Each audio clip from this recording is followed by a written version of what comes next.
ഭയങ്കര പേടിയാന്ന് പറയാറുണ്ട്. ഇപ്പൊ പേടിയില്ല, ഭയങ്കര സന്തോഷം. അതൊക്കെ മാറി. അത് ഇസ്ലാം ചേർന്നോണ്ടായിരിക്കും. എനിക്ക് മോഹമാണ് ഇപ്പൊ ഒന്ന് മരിച്ചു കിട്ടിയാൽ മതി. ഈ നോമ്പ് തീരുന്നപ്പോ മരിക്കും.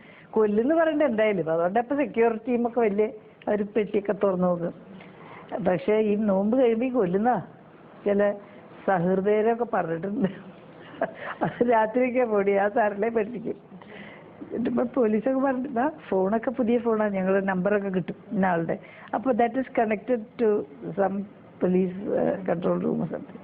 അപ്പോൾ അവർക്ക് ഇതൊക്കെ നാപ്തം. വളാഞ്ചേരിയിൽ ജീവനോടെ കുഴിച്ചിടുന്നുണ്ട്.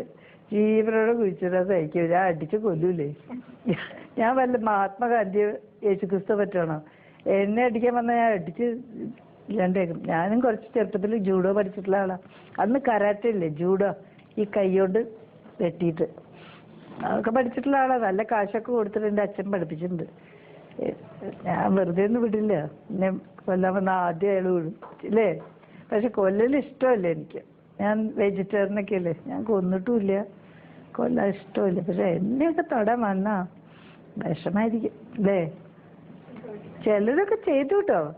സ്വീറ്റ് കൊണ്ടുവന്നിട്ട് പെണ്ണുങ്ങൾ വായിൽ വെച്ചിട്ടൊക്കെ. അപ്പം ഞാൻ ഭാഗ്യവശാൽ എന്നോട് പറഞ്ഞിട്ടുണ്ടായിരുന്നു പാടില്ലെന്ന്. പിന്നെ ഞാൻ പോയിട്ട് അപ്പം ഒന്നും പറഞ്ഞിട്ട് ബാത്റൂമിൽ പോകുന്നിട്ട് തുപ്പും. എന്നിട്ട് എന്നെ പ്രൊട്ടക്ട് ചെയ്യാൻ 2-4 കുട്ടികളുണ്ടായിരുന്നു ഇവിടെ. അതിലൊരു സമ്മത്ത് എന്ന് പറഞ്ഞ കുട്ടി തിന്നോക്കി അലേട്ടു. അവനെ ഹോസ്പിറ്റലിൽ കയറ്റിയെന്ന്, മെഡിക്കൽ ഡ്രസ്സിൽ. Diarrhoea, vomiting. 3 മണിക്കൂറിൻ്റെ ഉള്ളിൽ ആള് ആകെ ഡീഹൈഡ്രേറ്റഡായി. ഈ സ്ത്രീ കൊണ്ടുവന്നു. ഈ സ്ത്രീ പിന്നെ ബിരിയാണി കൊണ്ടുവന്നു.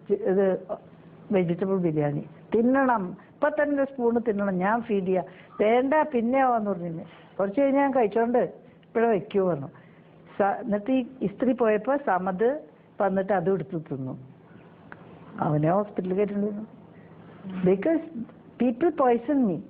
അപ്പോൾ ഈ സ്ത്രീകൾ വരുമ്പോൾ നമ്മൾ വിചാരിക്കും സ്ത്രീയല്ലേ പാവം, ഒന്നുമില്ല, അത് മുട്ടായും കൊണ്ടുവരും എൻ്റെ വായിൽ വെക്കാന്ന് പറഞ്ഞിട്ട്.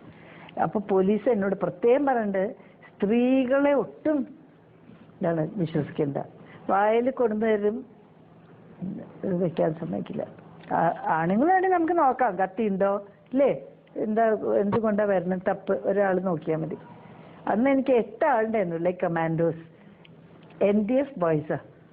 അവരിവിടെ താമസിച്ചു ഓഫീസ് മുറിയിൽ. 8 ആൾക്കാർ. എല്ലാവരും തടഞ്ഞു നിർത്തി ചോദിച്ച് ദേഹമൊക്കെ പരിശോധിച്ച്. പെണ്ണുങ്ങളെ ഒട്ടും കയറ്റൂല. പെണ്ണുങ്ങൾ ഇവിടെ വരികയാണെങ്കിൽ പിന്നാലെ വരും സമത്. പക്ഷെ